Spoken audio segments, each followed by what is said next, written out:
Comme moi, vous êtes fan de cocktails, eh bien saviez-vous que l'un des ingrédients le plus important est le glaçon? Bon, je sais, ça jette un froid. Allez, grâce à notre partenaire Eberhard et les machines à glaçons Brema, on regarde ça en détail dans cette vidéo dans laquelle je vous parle de la technique du shaker.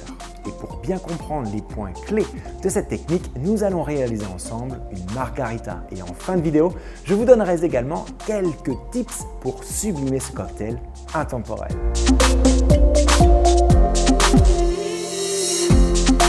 Bonjour à tous, je suis Victor Delpierre, champion du monde Coffee & Good Spirits, mais surtout un grand fan de cocktails. Et aujourd'hui, nous allons voir dans cette série de vidéos l'importance du type de glaçon dans les cocktails. Aujourd'hui, nous allons parler de la technique du shaker et du glaçon plein CB 18 g de chez Brema. On utilise un shaker pour refroidir, certes, mais aussi soit pour mélanger des ingrédients de différentes textures afin d'homogénéiser l'ensemble, comme c'est le cas par exemple pour le cocktail Brandy Alexander, soit pour créer une émulsion pour apporter de la texture, comme c'est le cas par exemple pour le cocktail Espresso Martini avec cette belle collerette mousseuse. Pour notre margarita, voici les différentes étapes de la technique du shaker. Première étape, rafraîchir votre verre, de préférence avec de la glace pilée pour le refroidir plus rapidement qu'avec des glaçons.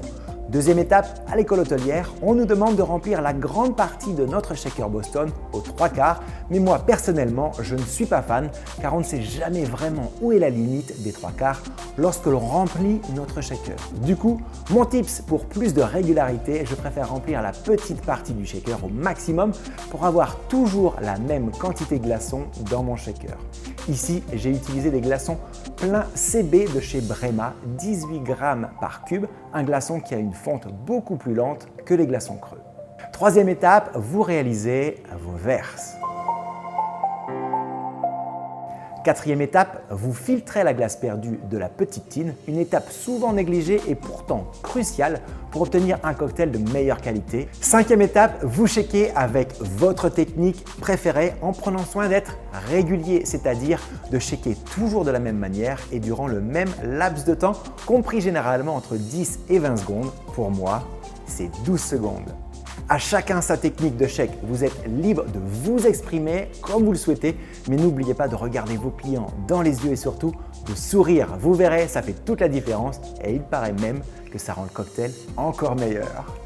Videz les glaçons de votre verre, il ne vous reste plus qu'à filtrer le cocktail dans votre verre et moi, je vous invite à double filtrer pour retenir les éventuels petits cristaux de glaçons. Je ne le répéterai jamais assez. Trop souvent négligé dans la réalisation des cocktails, le glaçon est pourtant un ingrédient important pour obtenir un cocktail de meilleure qualité, aussi bien d'un point de vue esthétique que gustatif avec le même coût matière. Et en plus, ice is food, donc je vous invite vraiment à bien choisir votre machine à glaçons et d'en prendre soin car l'eau du glaçon finira dans la bouche de votre client.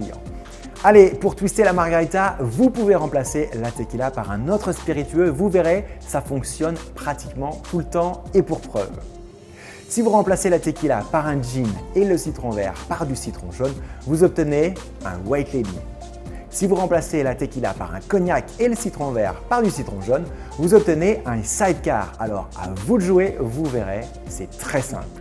Maintenant, je vais vous donner mon astuce pour bien maîtriser mes recettes et ainsi garantir une qualité constante dans mes cocktails.